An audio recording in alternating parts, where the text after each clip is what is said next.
Warning: this episode contains details that some listeners may find disturbing. In 2003, in the scorching heat of Death Valley, two hikers made a grim discovery: the remains of Patricia Parton, a woman who had been missing for 5 years. Her case, however, is not isolated. Patricia was one of 5 women, all called the Witches, who were the inner circle of a controversial cult. All of them have vanished.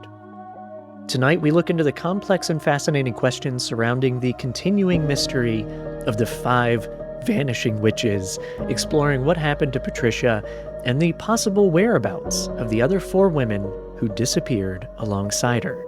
This is a study of strange.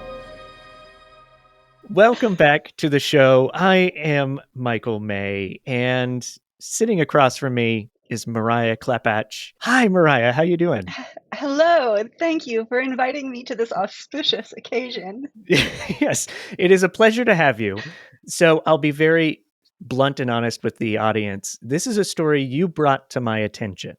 And I had to have you on, A, because it would be fun to have you on for it, but also this is such a huge story with so many details, so many lies, so many name changes, cult weirdness, exercises, books.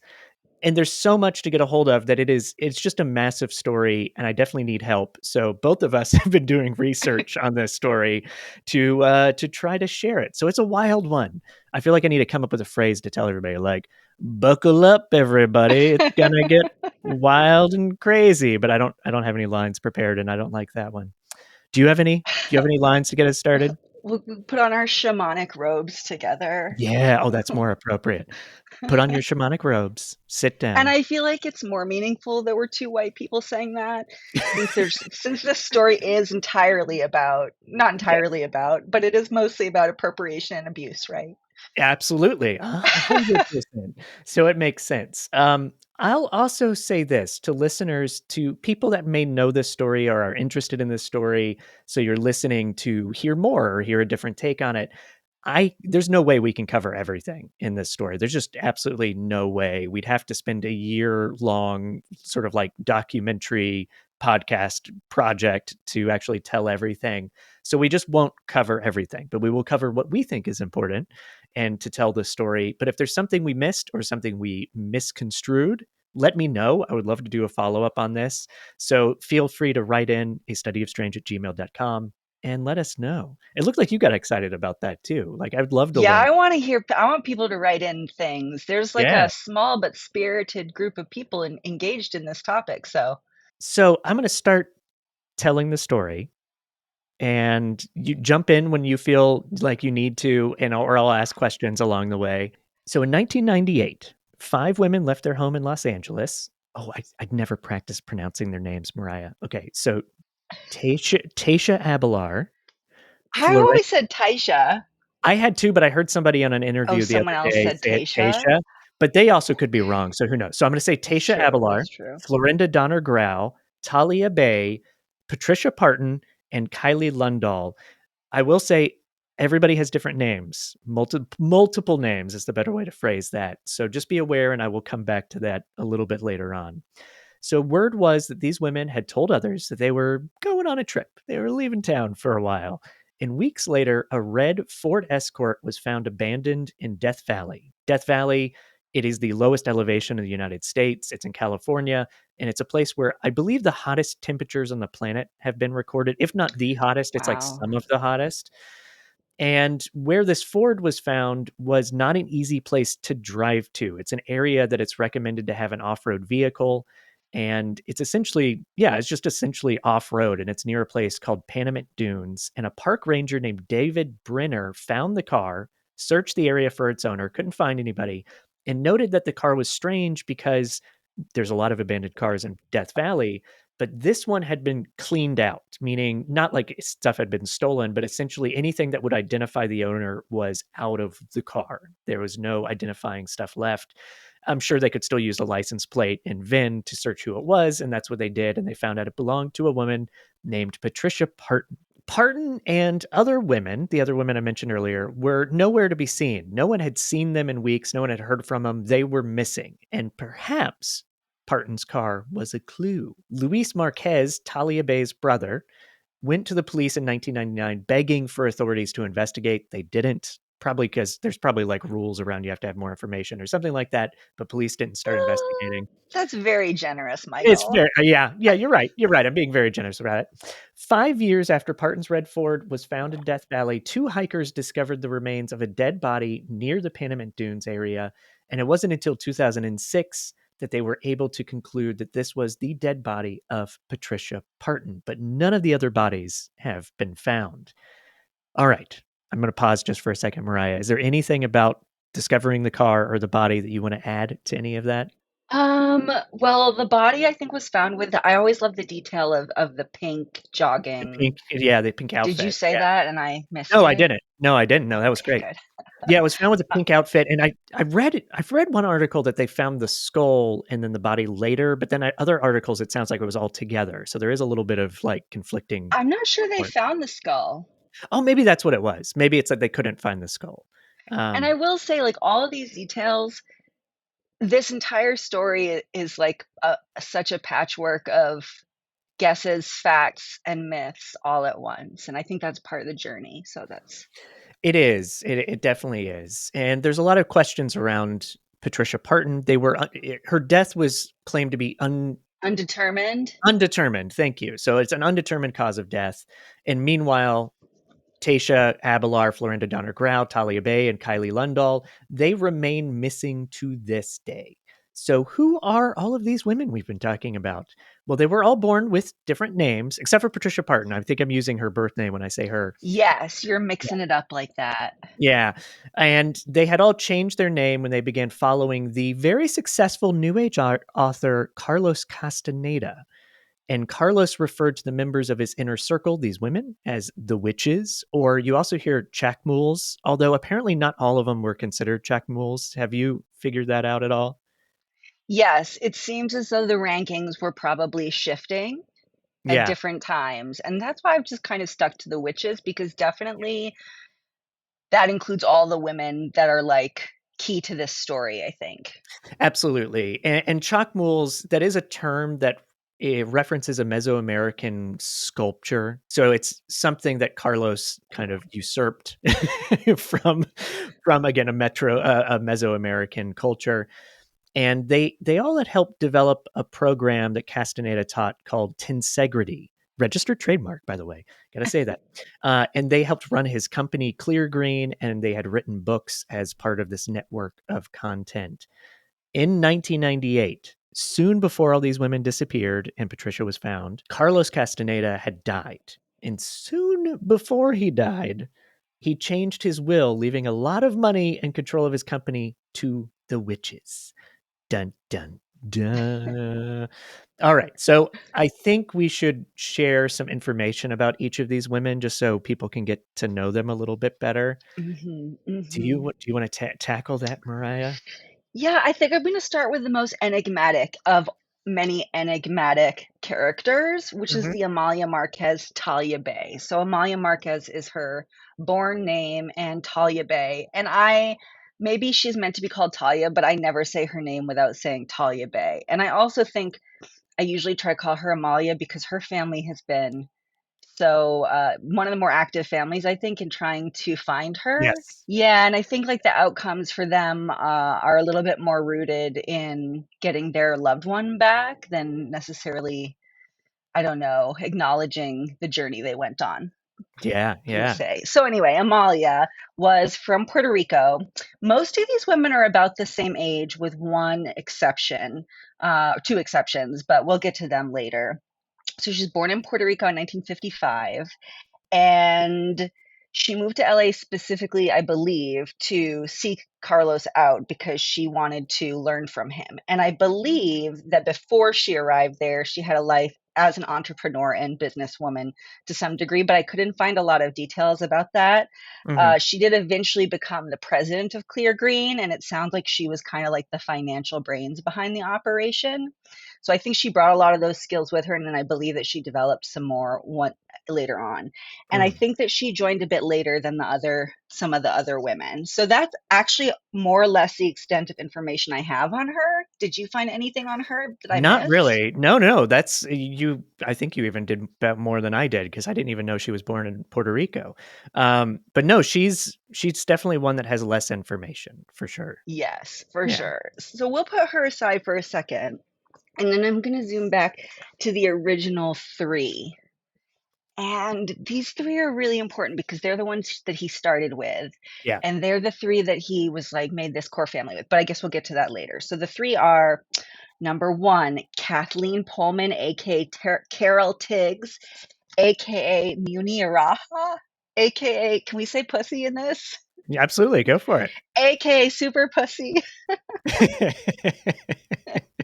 aka Elizabeth Austin, Chicky, the Nagual woman, and my favorite, the Death Defier. That's awesome. And just to clarify, and I hope I'm not stepping on some sort of plan you had to introduce everybody, but she's somebody that's not missing, correct? She is not missing. She Yeah. is Okay. alive.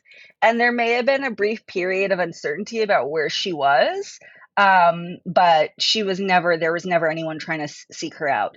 Yeah. I will say it can be a little confusing because prior to this disappearance, where the final disappearance, earlier in her life, when she initially joined up with Castaneda, she did leave for a while. After being part of this initial group, she left, I think, for around 10 years. Hmm. And so she, during that time, I believe, was studying acupuncture and having a marriage. But when she came back, I think that Castaneda explained it as her being on a journey in an alternate dimension. And I think sometimes it can get confusing whether that happened, but that was earlier. That was done and gone before these other women went missing. So she Hmm. was like the mother figure of the group. I'm trying to think. I think she actually did she. Oh yeah, oh, you know what? Sidebar, because you like these. The man she was married to was Rebecca De Mornay's ex-husband. What? What? I didn't. Wow.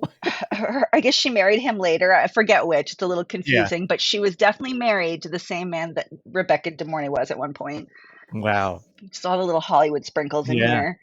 But she supposedly met Carlos when he was in a time of strife, and they both have very different versions of how they met, but they're both bonkies, and they essentially both involve them both having a spiritual moment of profound rebirth, death, a desperate moment. I probably classified a lot of different ways. And then they came into each other's lives and had sex for 9 days in a spiritual, sexual situation with her super Mm. pussy. And as part of that process, she passed some of her death defier magic into Carlos while receiving some of Carlos's Nagual sperm magic. Nice. Nice. Love it. That classic story. Yep. I haven't said any of that out loud since researching it. She, like most of the other women in the story, were students. She was a student at UCLA when she met Carlos. She, like some of the other women, had a father who was not in the picture. He had died in a car crash. She would eventually go on to help develop Tensegrity in her later time and had a lot of influence around recruiting other witches. So she was like a mother figure to some of these other witches that came Mhm. along. And she's one of two women who was a little bit older than the other key members. Right. Those were all the really fun. So those are the background you need on her. The next one is Marianne Simcoe, and her Castaneda name was Latasha Abelar, aka Anna Marie Carter, aka Ricky. Not as many as some of the other people, but they love their names. They They do love love their their name. layers of Yeah. names. She is one of the women who is missing. She was 19 when she met Carlos and was studying anthropology at UCLA. She went on to get her PhD. So we can also call her Dr. Marianne Simcoe if we Mhm. feel like it. She moved onto the compound originally with the previous Kathleen and then another lady we'll meet that I'm obsessed with. And she is one of the people who claims to have spent time with Don Juan firsthand. We'll learn about Don Juan later, though, I guess. Absolutely. Yep. And Yep. She wrote a book called The Sorcerer's Crossing: A Woman's Journey. And one of the things I noticed is a lot of these different women publish books, and Carlos obviously published a lot of books from huge publishers. Like they're all none of these people are publishing books from little hole in the wall publishers. There's like Viking and Simon and Schuster, Penguin. Yeah, I and think we'll that's get to that. notable. We'll get to that a little bit later. But this whole network of things around Carlos it's huge in the publishing world. He was a highly successful author with these sort of spiritual and new age books. Yeah, so I will get into that a little bit later on to explain to everybody. But yes, I think most of these women helped author or authored their own books as part of Yes. this company. And yeah, most of them with very big publishers, which is part of the story we'll get into. Yes, and the lifestyle around that. So one of the other key things about Marianne is she loved karate and the martial arts. And so her and the next woman that we'll introduce are the genesis of why Tensegrity became such a critical part of this whole story, which I Absolutely. love that. It was like her and her bestie in their martial arts class, and then they meet him. But some of the other things that are interesting about her, she claimed to have spent some time living as an ape girl in a tree. She spent some time pretending that she was, pretending might be not the way she characterized it. She spent some time as a man named Ricky, and she used like a prosthetic in her pants to help her seduce women during that period. And I think she wrote about both of those things in that book. Hmm. Um, not that you need more. Those are actually, you don't even need any more. It's so much already. So that's her deal. And then there's okay, this is the last of the first three. And Michael, I'm obsessed with this woman. This is, and I will use her. She originally was named Regine Margarita Thal, but her name that she adopted was Florinda Donnergrau. Or Flodo, which Rhoda. don't love Yep. that nickname. I'm going to call her Florinda because this is the name she used. She hardly had any pseudonyms. This is the name she used on her books. I believe she actually adopted that name before becoming like fully immersed even Hmm. in the Castaneda world. So her background is fascinating. I found conflicting reports, but I believe the accurate one is that she was born in Germany and Okay. her family immigrated to Venezuela in 1946. And when I hear about German people emigrating to Venezuela in 1946, you know I need to look that stuff up. So I was trying to find anything I could to give context to this because we know she's like this blonde white woman and I looked up the background of her name. They're very traditional. Her parents' names are very traditional German names, and she was born in this town called Amberg. And Amberg has a fascinating history because they had a Jewish population beginning pretty early after their community was founded in like the first and second century. However, there were hundreds of years of oppression and persecution towards the Jews of this community. And so they came and went kind of over the years. And eventually, when it became World War II, there were hardly any left. There were like 12 Jewish people left in this community.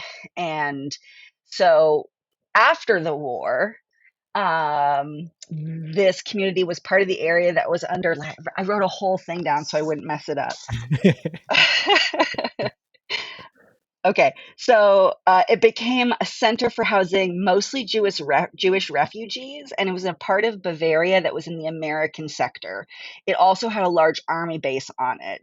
So it went from being a place that had pretty much gotten rid of its entire Jewish population to a place that all of a sudden had like a lot of Jewish people and American soldiers living in it. Right. And so that led to them leaving. Her family, in theory, that's when they left, is Yeah. 1946. So it would have been a year or two after all that happened. And they lived in Caracas. And so I was like, well, where were all these German immigrants living in Venezuela?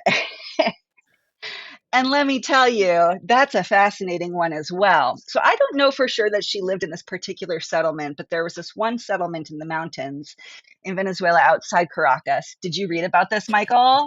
Not for this story, but I think I know what you're talking about. But it's like they're recreating Germany in this like little town, right? Is that what you're talking about? Yes. Yeah. And if you Google it, I didn't write down what it's called, so I'll look it up in a second. But it looks like Germany, like it looks like Bavaria. It has all the same Bavarian architecture. It was a very small community. They were controlling who was allowed to live there. Hmm. So they were assimilating to the parts of Venezuelan culture and South American culture that they liked, but also very much bringing their own German bubble there. Yeah. So aside from being an enclave, it also has all these like tones of racial purity, which I feel like comes up a lot throughout this story. And that's why I'm so curious about these roots here. Like me, she was maybe potentially raised in a similar, if not the same community. And so that's her background. And then as she grew up, she was actually really, really fascinating in her own right. So when she met Carlos, she was doing karate with her BFF, Marianne, and they were both like excelling in anthropology. And Florinda spoke like 3 or 4 languages, and she was really cultured and interested. I'm sure people there loved her. And I'm sure she had like a confidence that was just very compelling. All the things I've read Yeah. about her was that she was basically like the other compelling force in the house Right. besides Carlos. Um, I've been waiting to share that part. First, I've been so excited. I'm so glad. I'm glad it's over. I can't believe I didn't write down the name of the town, though. I'll look it up. Yeah. So one of the things I noticed, so she wrote a book called Shibono: A Visit to a Remote and Magical World in the South American Rainforest. That's the whole title. Wow. It's so Yeah. long, and Yeah. it's a rabbit hole. I could really go down far with that one, but the synopsis, or the Cliff's Notes, I should say, is that very similar to what Carlos had done with his writing. She basically appropriated other people's work and research and experiences and then framed them as if they were her own, including a true life account of a woman who actually spent her life in captivity with the indigenous peoples that this book was supposedly about. So I say that because rude Florinda, very wrong to steal this woman's life and make it your own. Very, very rude, Florinda. If you're listening, and I feel like she is, we'll get to that, of She course. might. Yeah, I know. Yeah. Very rude. Yeah. She wrote a couple other books, including The Witch's Dream, which I got a copy of and started reading a little bit. She was described as intellectual and rebellious. And she has this quote that is from Amy Wallace, who has one of the only people who's written a firsthand account of her experiences while living in this environment. And she says that Florinda told her once that one of her dreams as a child was to own a farm where she controlled everybody, including not just the livestock, but also the people, and that Mhm. she would be breeding the people and choosing which people would breed with others.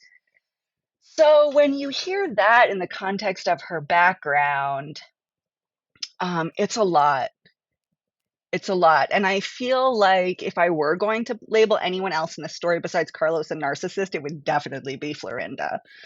Yeah. I don't Yeah. know. I'm not a doctor, but that is some wild and deeply rooted worldview Yeah. shaping stuff. And yeah, she was only photographed a couple times ever, which kills me, as with all of these. So that's Florinda. I'm obsessed with Florinda.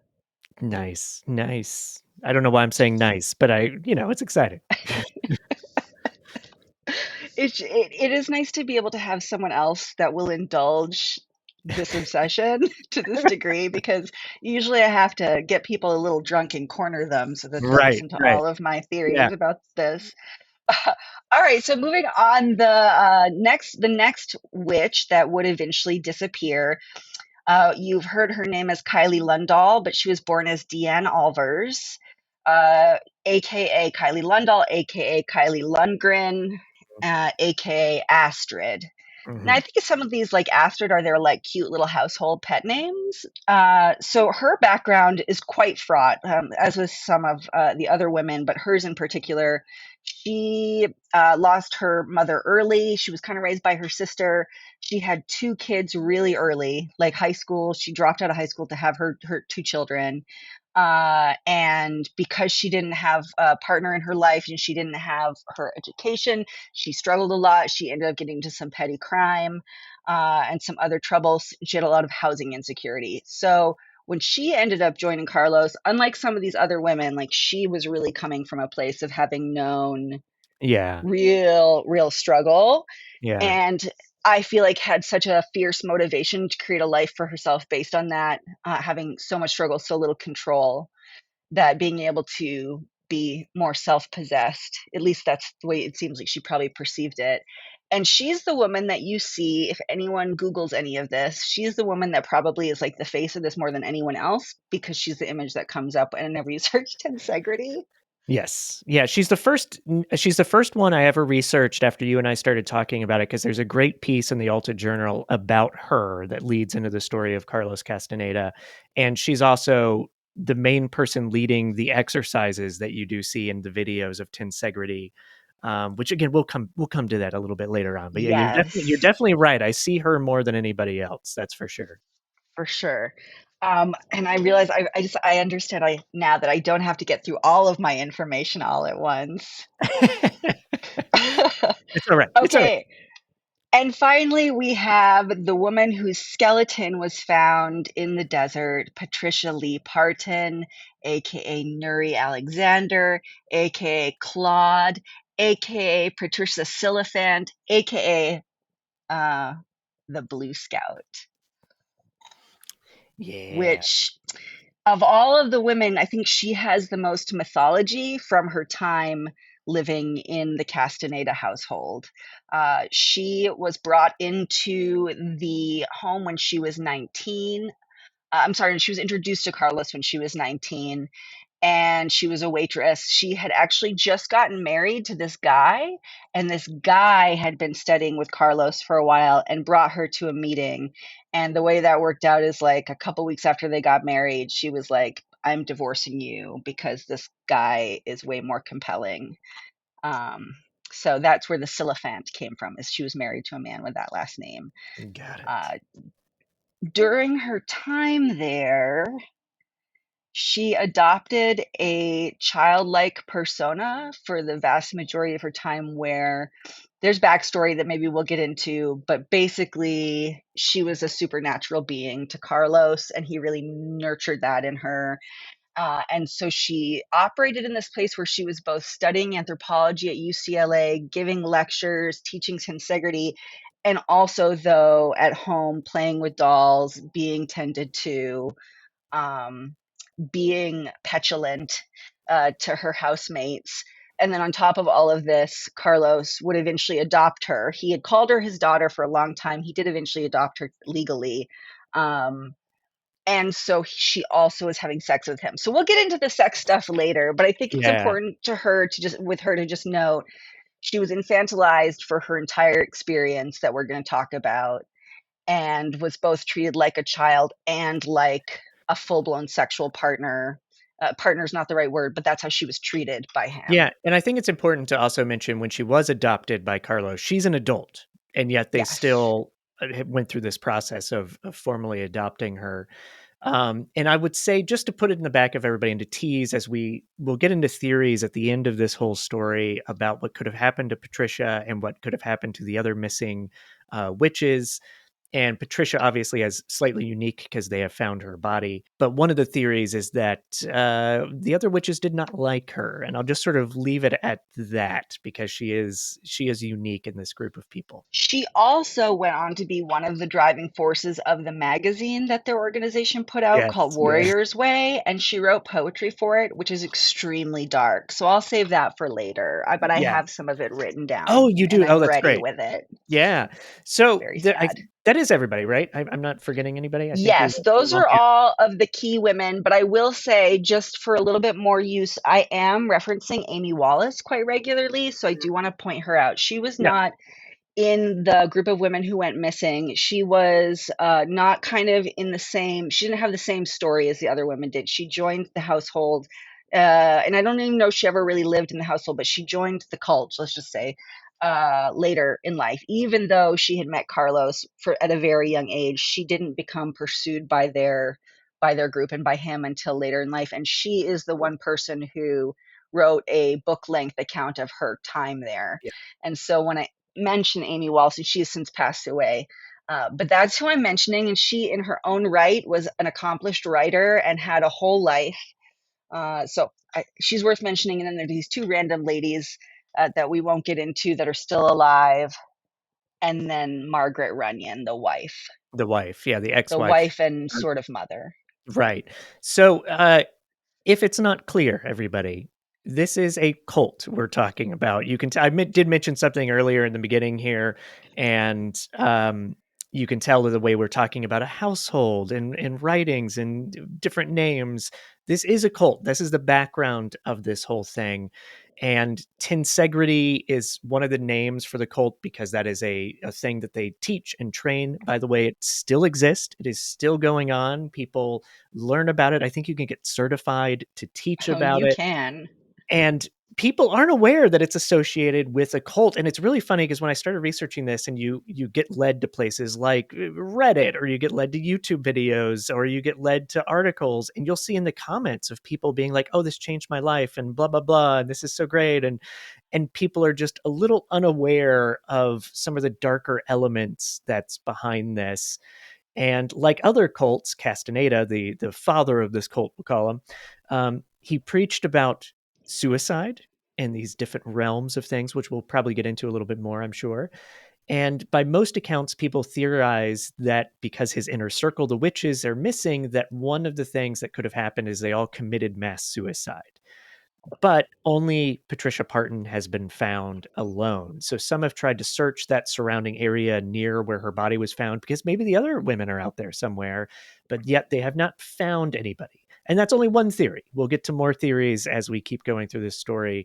So I would assume the next step in this, Mariah, correct me if I'm wrong or add anything you want to add first, but I think we got to rewind now. We rewind sound to Carlos Castaneda and learn about him and where this all started. Yes, I want to share one quick Yeah, fantasy, which is please. just that if the sky were the limit and time and borders and money were no object, I would like to say that we would give the listeners a deeply more experiential journey where Yes, we would go and get certified in tensegrity and 100%. document it Yes. meticulously. And then I'm so sorry we can't do that, but what a thing to imagine. Absolutely. So if anybody out there wants to fund that, I am happy to take on that project. I'm sure Mariah would love to be part of it. Let's Oh, do it. We're open for business. Send me an email, a studyofstrange@gmail.com, and we'll figure out the financial details to make that happen. It would be incredible. And Netflix, if you're listening, I know you want that series. So come on, put your money where your heart is oh my and God, give it to us. yes. So, Carlos Castaneda. He was born in Peru on Christmas Day in 1925, although I will say there's some arguments against that. But in my best research, he was born in Peru on Christmas Day in 1925. He came to the United States in 1955.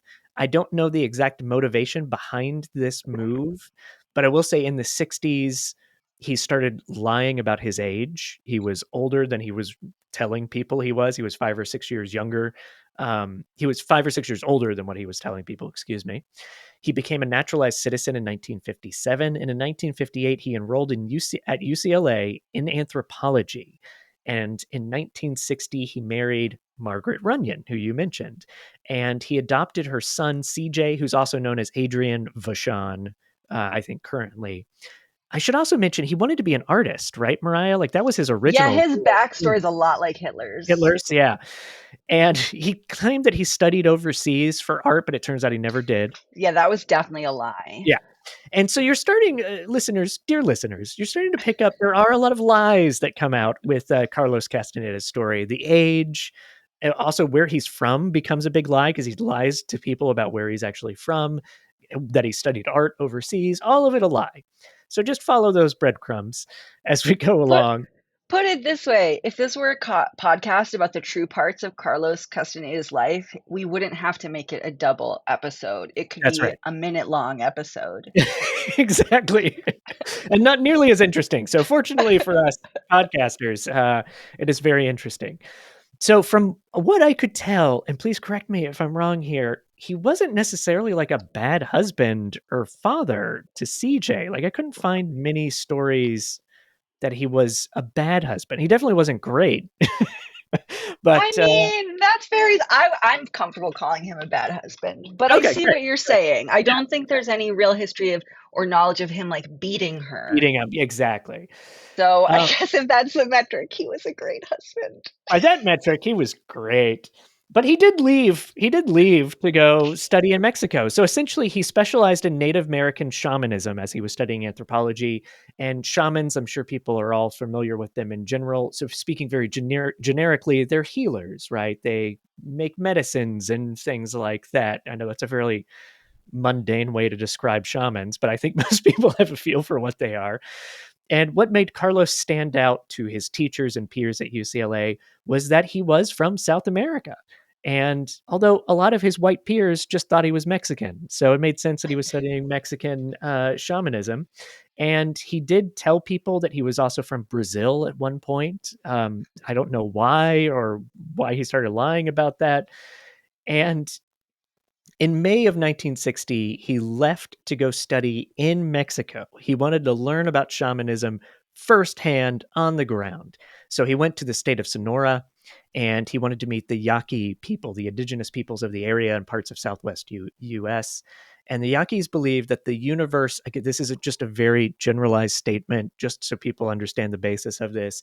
But Yaquis believe that the universe has multiple dimensions, different planes of being that we as humans, we can't access all those planes of being.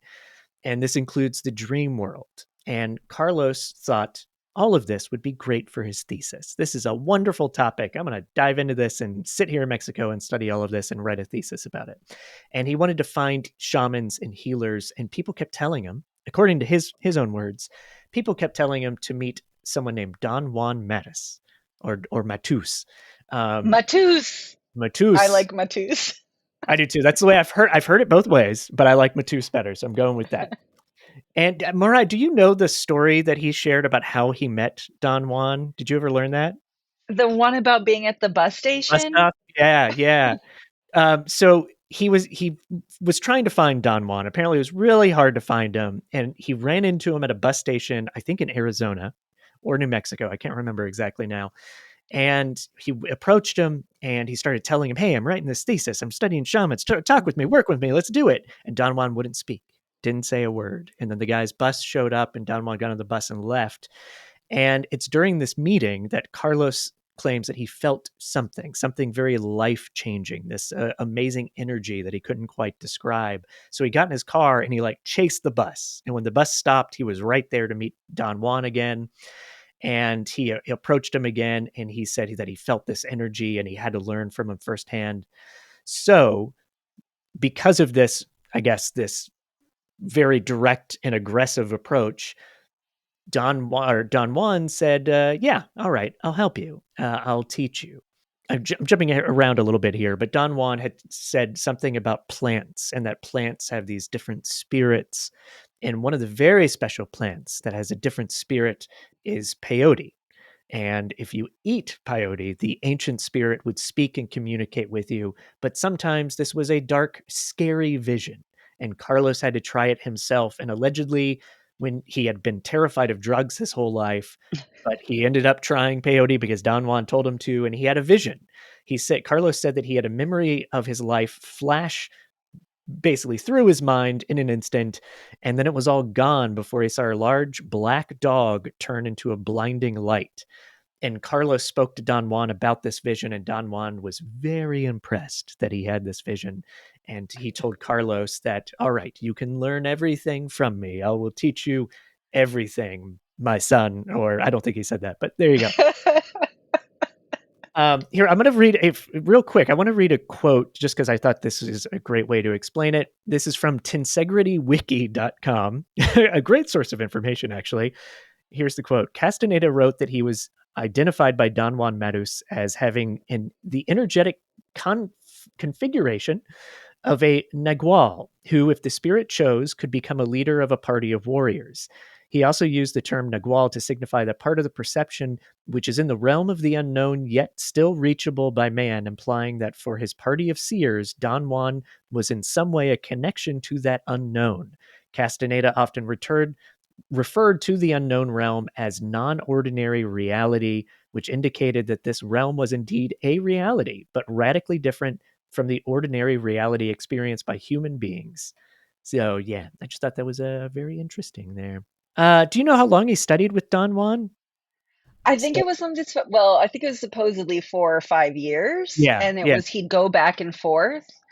That's Uh, that's what I heard too, and I heard that he like talked to his wife and was like, "Hey, I got to go study in Mexico," and that the way he tells it, she was like, "Yeah, do it. That sounds great for you." But I'm sure, um, as families do, I'm sure it's not that easy just to have the husband and father in the household be like, "I'm going to go to Mexico for a while. Don't know when I'm back," and disappear. But yeah, he studied for 4 or 5 years, and my favorite part of this story, because I don't know how college worked back then, but he returned to UCLA after all this time and had written a manuscript and was like, "Here you go. Here's my thesis." And I'm like, I it's think kind of it's weird. fair to say that the UCLA anthropology department during this era was probably not holding the standard for academic regularity. What on earth would make you say that? It's almost like you've studied a certain topic around people that studied anthropology at the time at UCLA.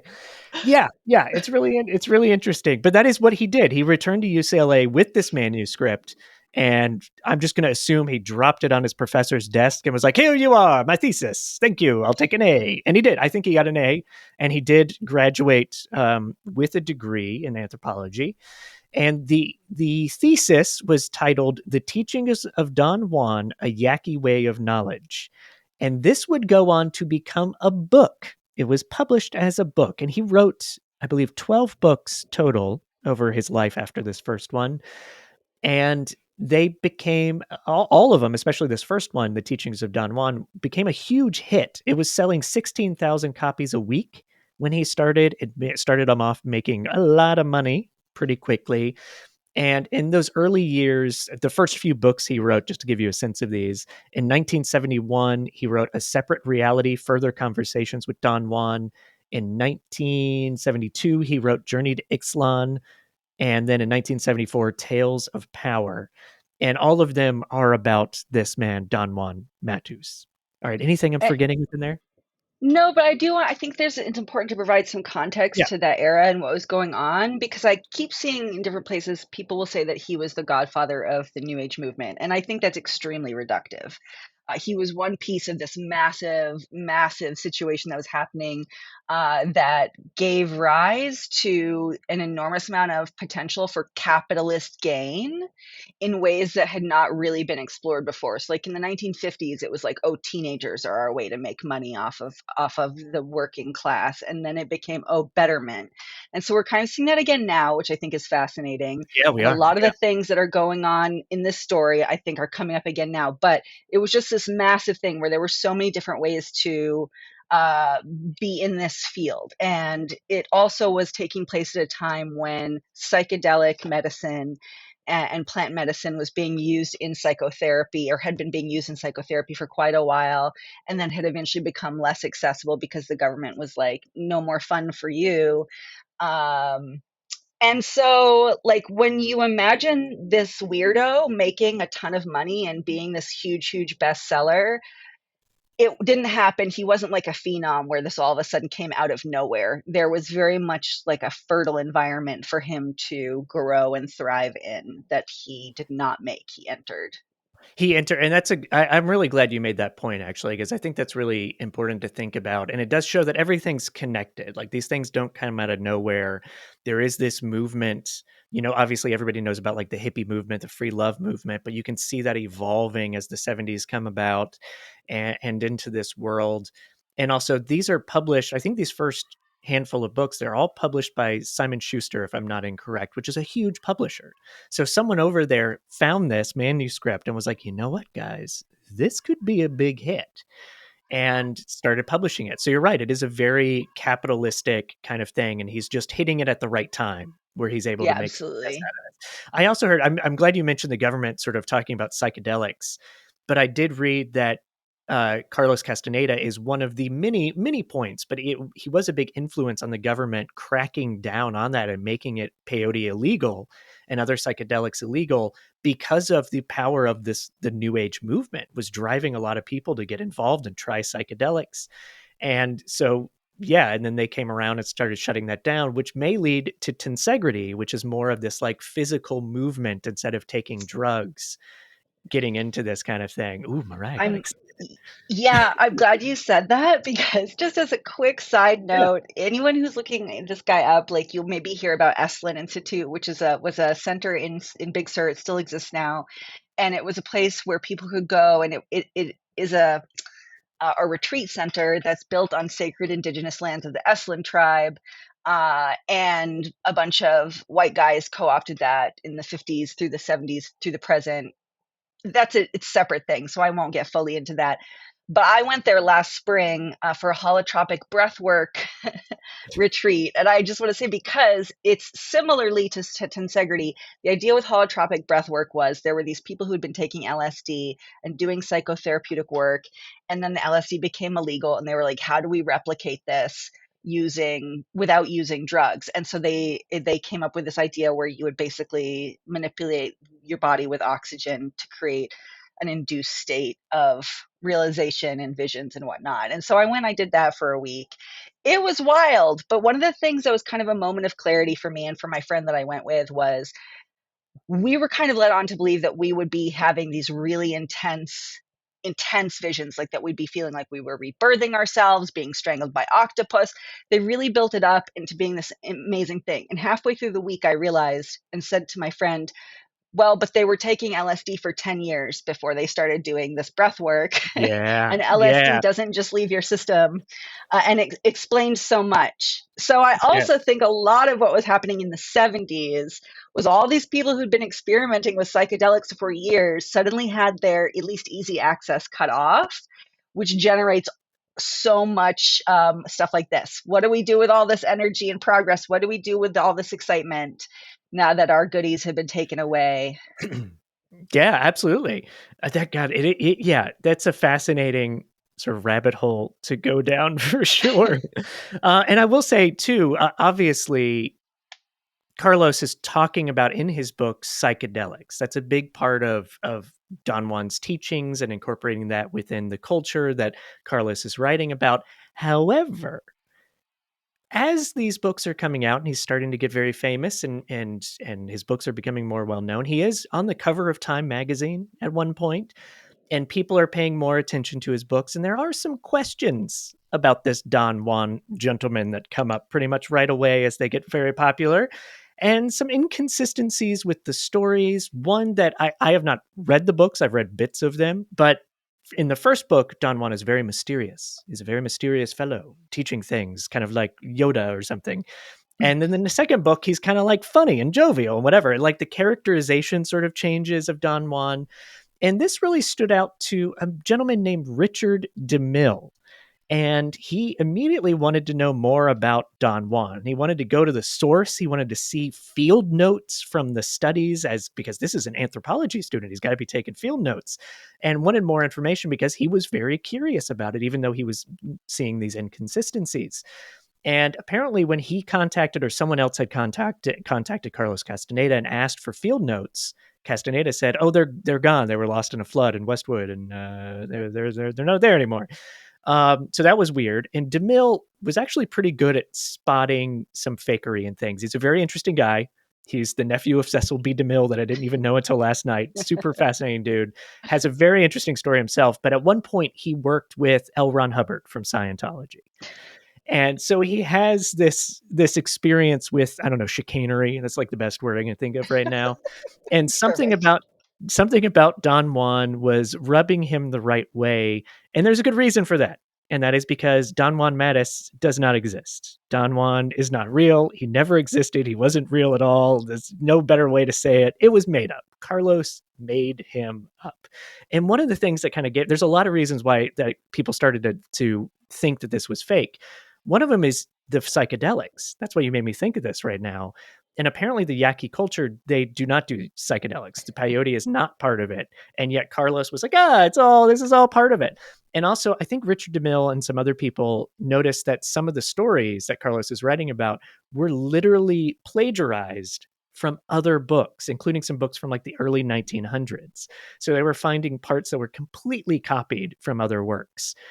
I think Yeah, somewhere you can go and look at them too. I think they compiled a list of quotes, right, from the books yeah. and then source them to wherever they originally came from. So if you're curious, I think that exists somewhere, which leads me to wonder, like, Carlos, my man, why did you choose these people and peyote? Like, why did you not, like, you had all this research real research with real information and still chose to combine these two things that he knew or should Yeah, have at least known didn't go together. absolutely. And it just kind of boggles my mind. It does make me think. I wonder at first if he was just like, "Oh, I'm gonna go have fun. I'm gonna go sleep with a lot of women in Mexico or whatever," which is that's part of Carlos. That's part of his whole thing, right? And like, I'm just gonna party and I'll make something up for the thesis. Like they think I'm studying. They think I'm Mexican anyway. Like I'll just create a thing for a thesis. I don't think he initially wrote it thinking this is going to be a hit book. That's just my own personal theory. I think he just started as this is my thesis kind of thing. And I don't have Chat GPT yet to write my thesis. So I'll just make it up and see if it, Yeah, I could be I'd wrong. I'd like to believe there's an alternate timeline where Carlos wasn't like a destructive sociopathic manipulator and that he used those different same skills for good and the good that he used it for was to just like do a complete own on academia and anthropologic studies. Yeah. Because that Yeah. would have been really funny if he had done all this and then eventually been like, gotcha, idiots.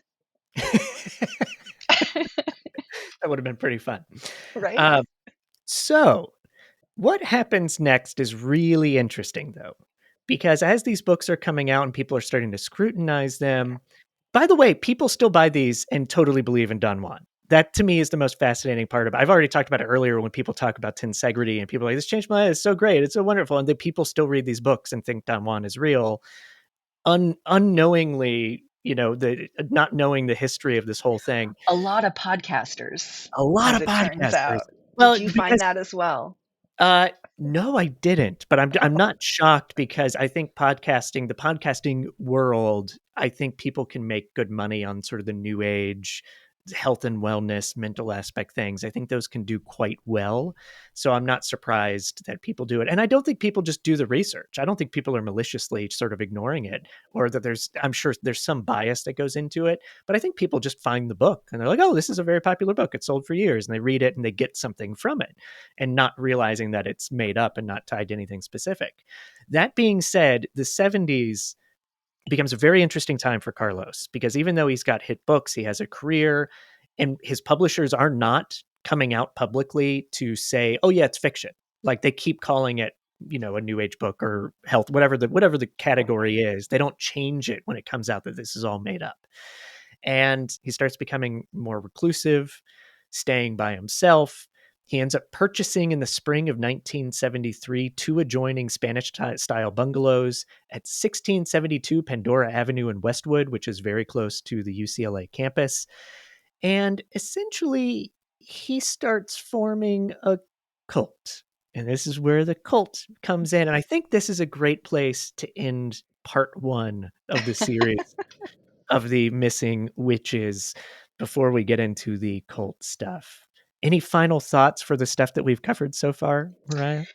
um, yeah, I do. Since we're talking about his schooling more in this one, there's a story that I really like about how his original thesis idea was to study the use of plants and indigenous. I don't know if he had chosen specific, but he wanted to do his thesis around plants and the use of plant medicine.